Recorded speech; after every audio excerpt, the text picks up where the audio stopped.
and we are addressing heat energy.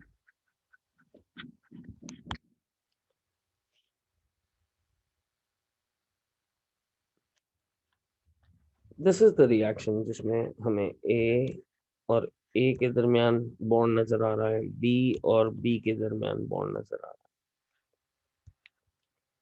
और product की formation के वक्त ए बी और ए बी ये बॉन्डिंग नजर आ रही है।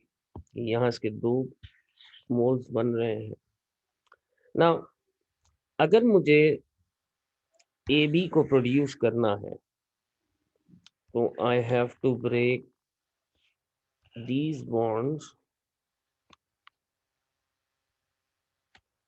इन बॉन्ड्स की ब्रेकेज एनर्जी की एब्जॉर्प्शन के बाद होगी।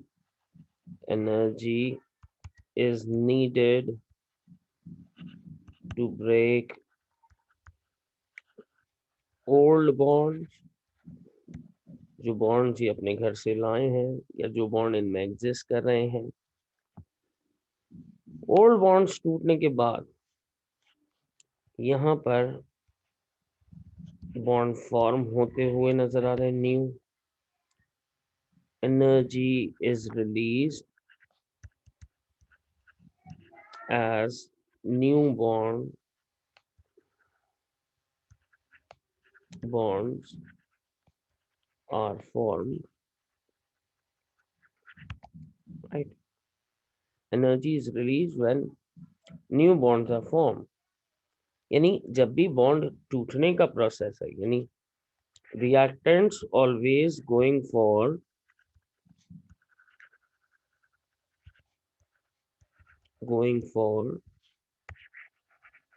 bond breaking,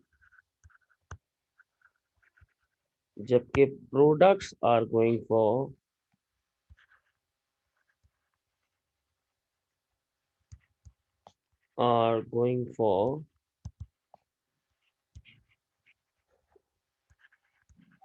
bond making।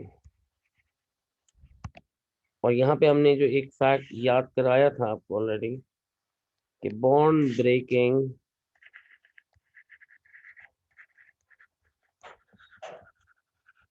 is endothermic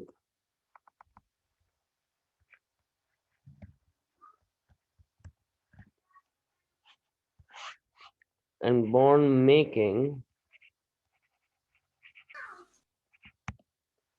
is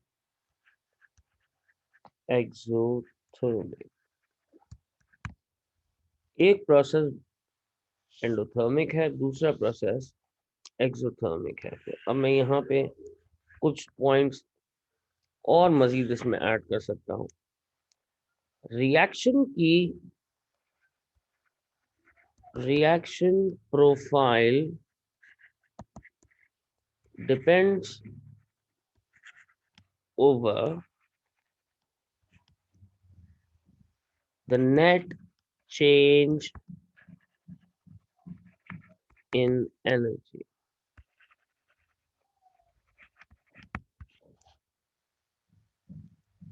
overall profile मतलब ये रिएक्शन ओवरऑल हीट को एब्जॉर्ब कर रहा है या हीट को रिलीज कर रहा है, इस बात का ताल्लुक इन दोनों स्टेप्स के ऊपर है। फर्स्ट कीजिए, bond breaking is absorbing this much but bond making is releasing this much. तो बताइए कौन सा प्रोसेस ज्यादा हो रहा है, मेकिंग का या ब्रेकिंग का? तो मुझे समझ आता है ब्रेकिंग का sir. Breaking is absorbing more energy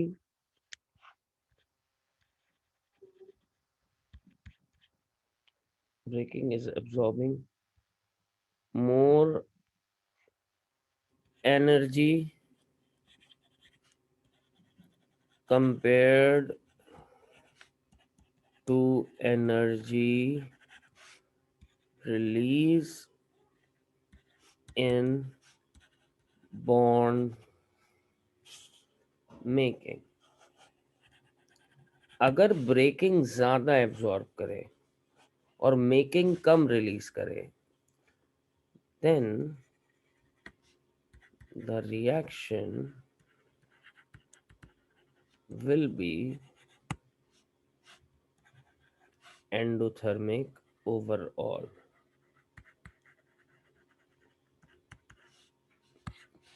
ठीक है, ये हमारे पास की स्टेटमेंट है। डिपेंडिंग ऑन दिस फैक्ट, अगर ब्रेकिंग ज्यादा एब्जॉर्ब करे कंपेयर टू एनर्जी रिलीज, यानी रिएक्टेंट एब्जॉर्बिंग मोर, प्रोडक्ट रिलीजिंग लेस। मैं यहाँ इसको भी लिख लेते हैं, reactants absorbing more, products releasing less। Sir ये नेट चार्ज लिखा है, कहाँ मिला? ये नेट चार्ज लिखा है। Net change in energy। ठीक, product releasing less energy, reaction will be endothermic. तो इस बात को अगर मुझे ड्रॉ करना है, एक मिनट आप लोग कॉपी कर लीजिए पहले।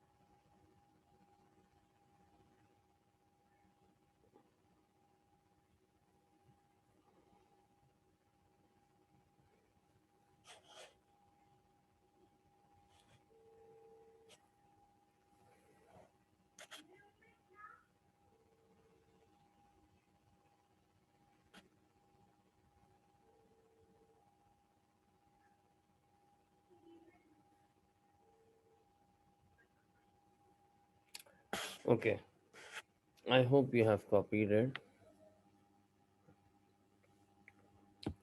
Now, condition 2, second condition,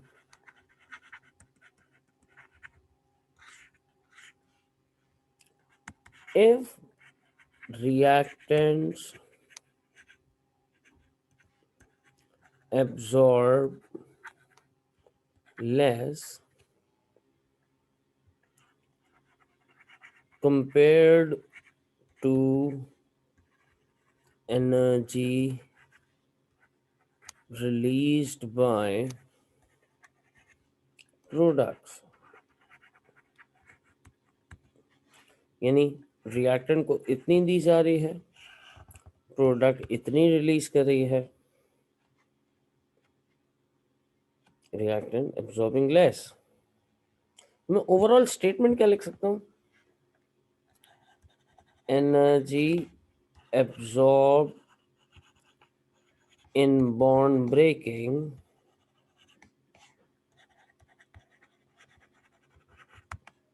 is less than energy released in bond making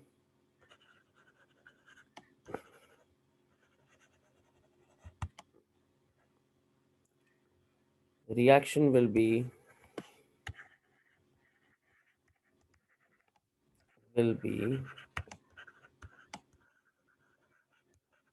exothermic। तो अगर मैं इनको फॉर्मल प्रोफाइल्स में ड्रॉ करूं, ये तो मेरे पास कंडीशंस आ गई कि अगर कम एब्जॉर्ब कर रहा है, ज्यादा रिलीज कर रहा है, तो अब मुझे देखना how to draw the energy profile diagrams. तो अब मेरे जहन में इस ये बात तो है कि there can be two different types of energy profile diagrams. Endothermic के लिए इट इज, यहाँ पे रिएक्टेंट्स का नाम लिखिए जो फॉर्मूला आपको दिया जाए, यहाँ प्रोडक्ट्स का नाम लिखिए, energy absorb is this much, released is this much, so this is delta H, जिसको तुमने पढ़ा change in heat content, ठीक है। अच्छा, in case of endothermic reaction,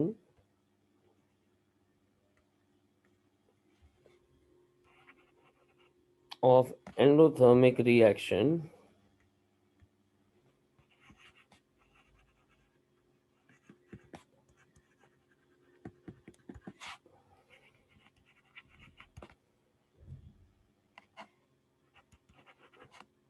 the value of delta H will be written with positive number.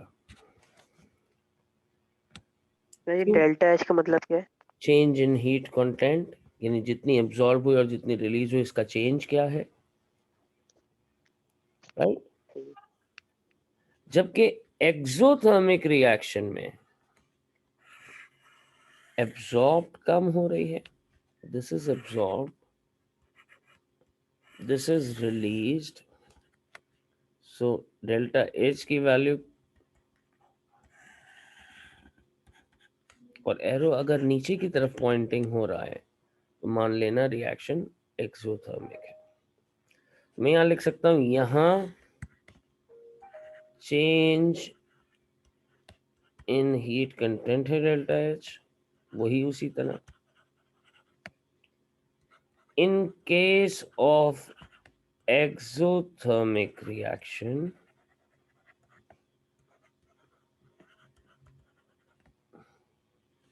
the value of delta H will be negative.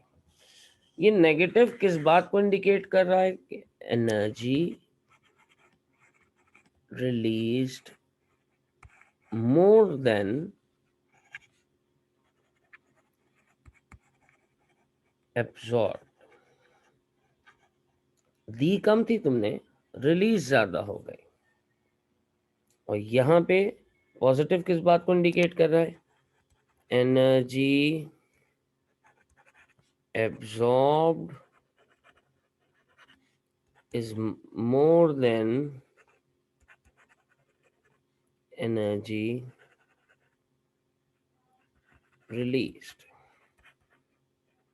तो sir हमें examiner क्या चाहेगा, या किस तरह से सवाल देगा, या किस तरह से इसको डील किया जाएगा, इस बात को हम देखते हैं।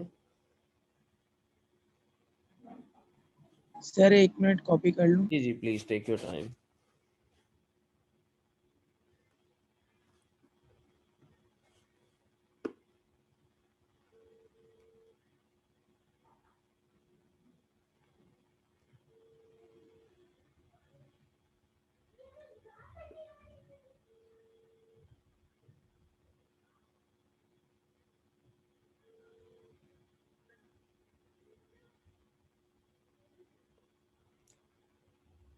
जब कॉपी कर लें तो डन बोल दीजिएगा, मैं स्टार्ट करूंगा फिर।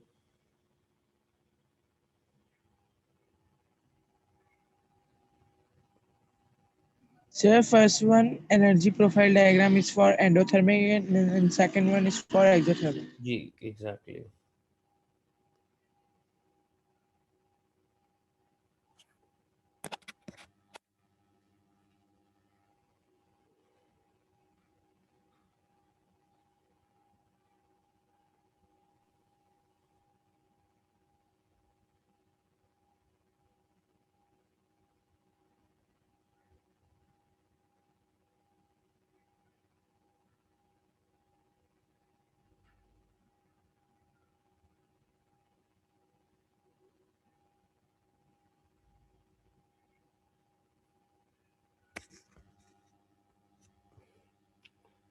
Okay, I hope everyone is done.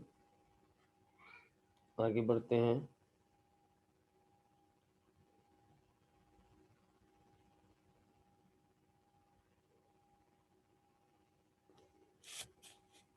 Okay बेटा, कॉपी कर लो तुम जल्दी से।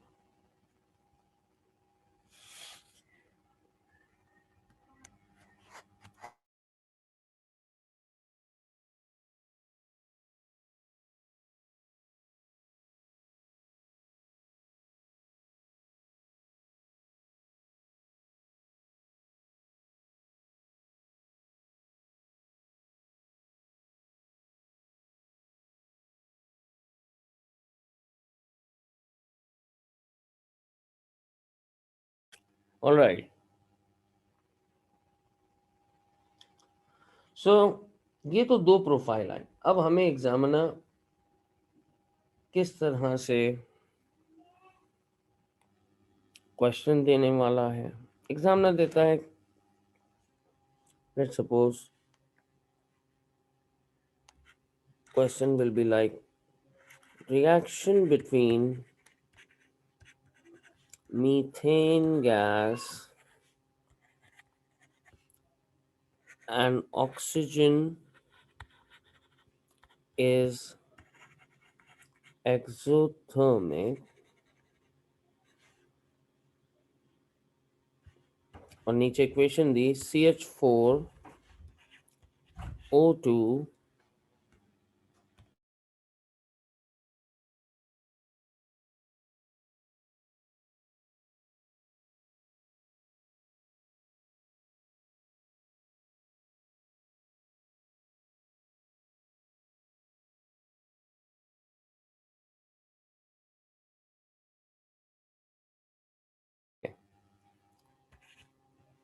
producing carbon dioxide and 2 moles of water।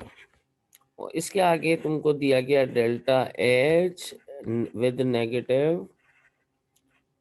818 kilojoule per mole।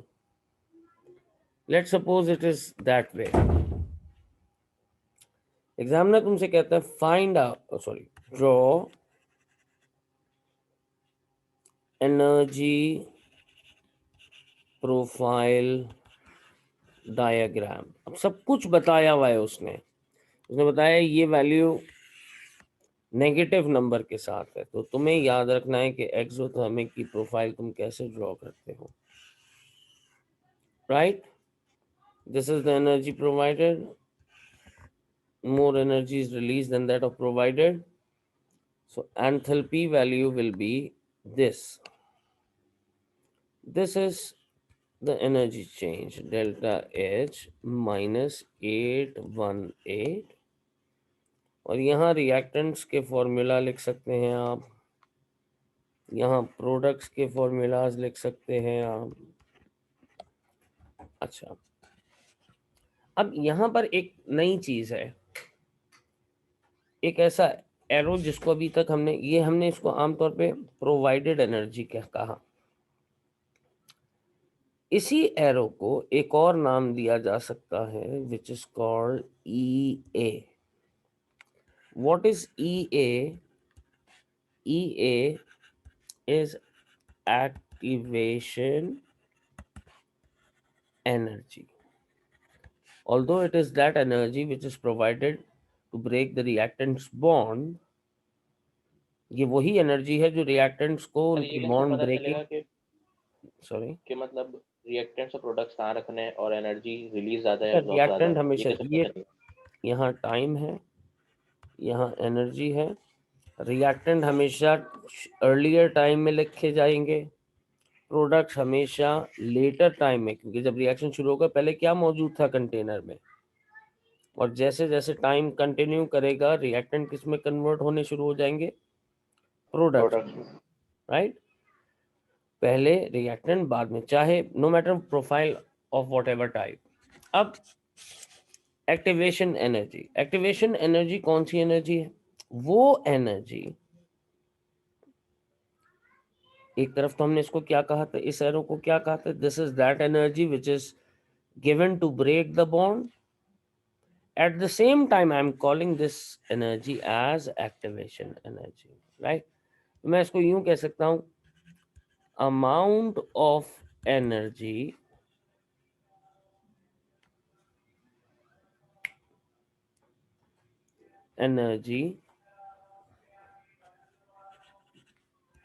required to initiate the reaction. वो एनर्जी जो रिएक्शन को इनिशिएट करने के लिए चाहिए है, इस एनर्जी को एक्टिवेशन एनर्जी भी कह सकते हैं। यानी इसका मतलब ये है कि ये EA is not only that energy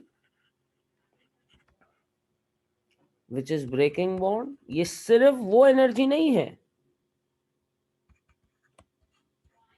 breaking of bond, which is causing breaking of bond, ये सिर्फ वो एनर्जी नहीं है जो बॉन्ड को ब्रेक कर रही है, बल्कि but it also include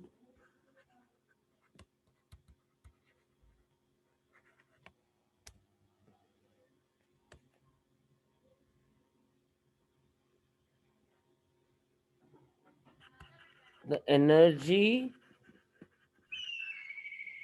required to cause collisions. ये सिर्फ और सिर्फ वो एनर्जी नहीं है जो, मैं पीछे वाली स्लाइड में जाऊं, पहले तो हमने इसको सिर्फ ये कहा था ना, होल्ड करने में आ रहा हूँ, होल्ड करना। प्लीज माइक ऑफ कीजिए।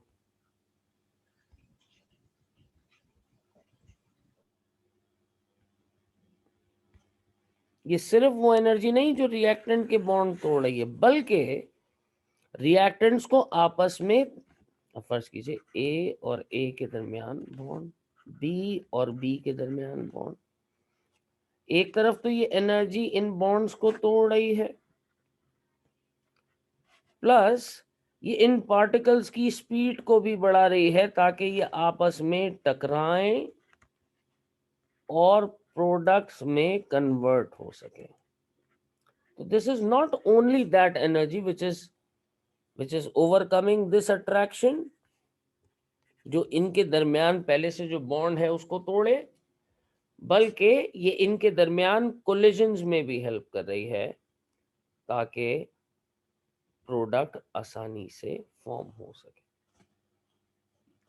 तो मैंने इसको एक्टिवेशन एनर्जी कह दिया। Activation energy includes both of the things, bond energy plus energy needed for collisions। अच्छा, बॉन्ड एनर्जी की तो स्पेसिफिक वैल्यू है, एक कांस्टेंट वैल्यू है, बॉन्ड एनर्जी तो कम ज्यादा नहीं हो सकती, लेकिन एनर्जी नीडेड फॉर कोलिजन ये कम या ज्यादा हो सकती है। एक मिनट, इस बात को इस तरह से देखते हैं।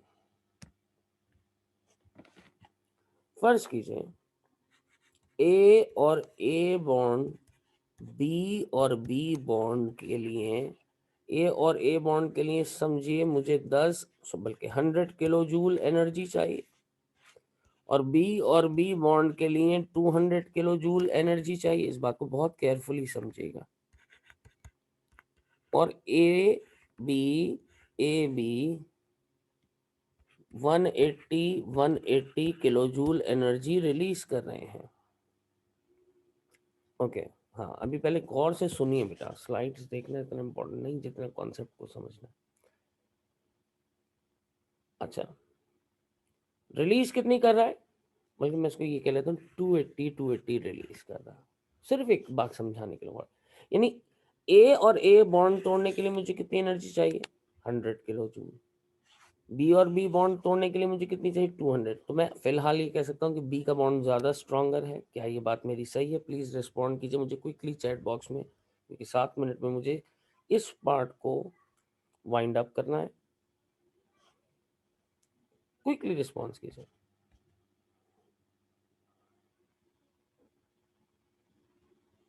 किसका बॉन्ड स्ट्रॉन्गर है? बी का बॉन्ड स्ट्रॉन्गर है। उसकी वजह क्या है? आप देख रहे हैं, it is demanding more energy, है ना? राइट।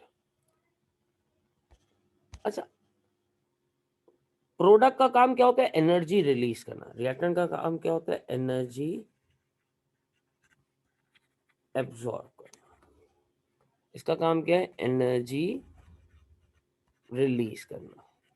अगर रिएक्टेंट एनर्जी को एब्जॉर्ब कर रहे हैं, प्रोडक्ट रिलीज कर, अभी इस वक्त मुझे लग रहा है कि ओवरऑल ये कितनी एब्जॉर्ब कर रहे हैं? 300, और ये कितनी रिलीज कर रहे हैं? 560, ऐसे ही। अब मैं अगर एनर्जी प्रोफाइल डायग्राम बनाऊंगा तो मुझे पता है रिएक्टेंट कम एब्जॉर्ब कर रहे हैं, कम एब्जॉर्ब कर रहे हैं, तो मुझे प्रोफाइल एक्सोथर्मिक बनानी चाहिए कुछ इस तरह से। 300 एब्जॉर्ब किया। अच्छा, 300 का एरो तो इतना सा था, बाकी थोड़ा सा और एब्जॉर्ब करें, किस लिए? कोलिजन्स के लिए, राइट, ताकि बेहतर अंदाज में कोलिजन हो सके, ताकि कोलिजन हो सके। तो ओवरऑल कितनी एब्जॉर्ब हुई? लेट सपोज 350 एब्जॉर्ब हो रही है, रिलीज कितनी हो रही है? 560। यानी एब्जॉर्ब्ड एनर्जी में दोनों चीजें आ रही हैं, जिसको तुम बॉन्ड एनर्जी भी कह सकते हो, plus energy for collision,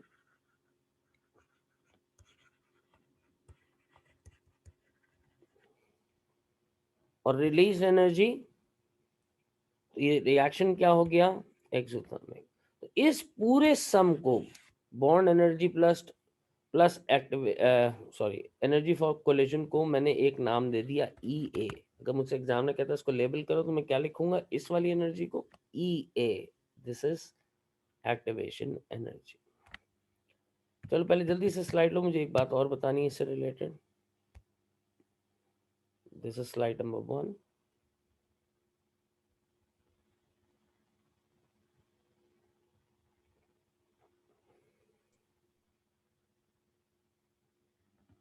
This is slide number 2. This is EA, ये reaction, ये product। चलिए जी आगे बढ़ते हैं।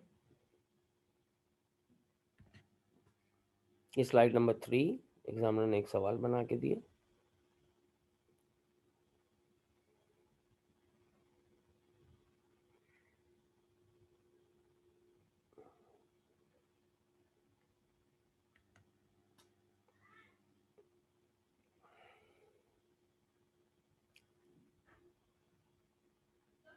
Slide number 4. Activation energy is a sum of bond energies plus energy for collisions। अच्छा जी, अब एक बात याद रखिए, बॉन्ड एनर्जी को तो हम ऑल्टर नहीं कर सकते, बॉन्ड एनर्जी का तो फर्क हम नहीं ला सकते, वो तो उतनी ही चाहिए। हाँ, कोलिजन की एनर्जी को कम ज्यादा किया जा सकता है। तो अब जरा एक और प्रोफाइल जरा देखते हैं। फर्ज कीजिए कि ये एक एक्सोथर्मिक रिएक्शन की प्रोफाइल है। मुझे कैसे पता? रिएक्टेंट के पास, reactant absorbing less, product releasing more, मैंने मान लिया। ओके, एग्जाम ने कह रहा है कि इसका ई ए लेबल करो। अब कहता है कि एक्टिवेशन एनर्जी की डिमांड को कम किया जा सकता है। Demand of activation energy can be reduced। अब उसका बॉन्ड एनर्जी तो नहीं हो सकती कम, ये बात तुम जानते हो, क्योंकि वो तो उतनी ही है, लेकिन एक्टिवेशन एनर्जी ओवरऑल रिड्यूस की जा सकती है by using a catalyst. Catalyst क्या करता है? कैटलिस्ट इज अ केमिकल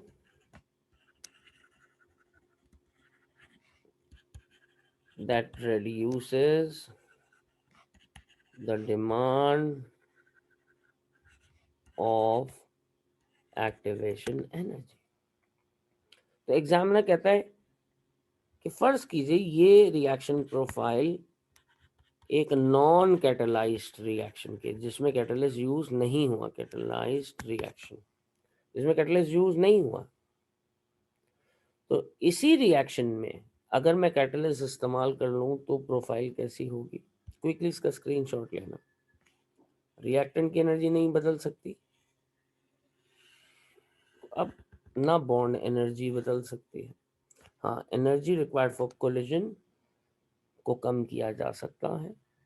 तो ब्लू के अंदर मुझे दूसरा ग्राफ मिल रहा है, इसको मैं कह सकता हूँ ये प्रोफाइल कैटलाइज्ड रिएक्शन की। इसका स्क्रीनशॉट लीजिए, दूसरे सेशन में आकर मैं आपको मजीद इसकी डिटेल देता हूँ।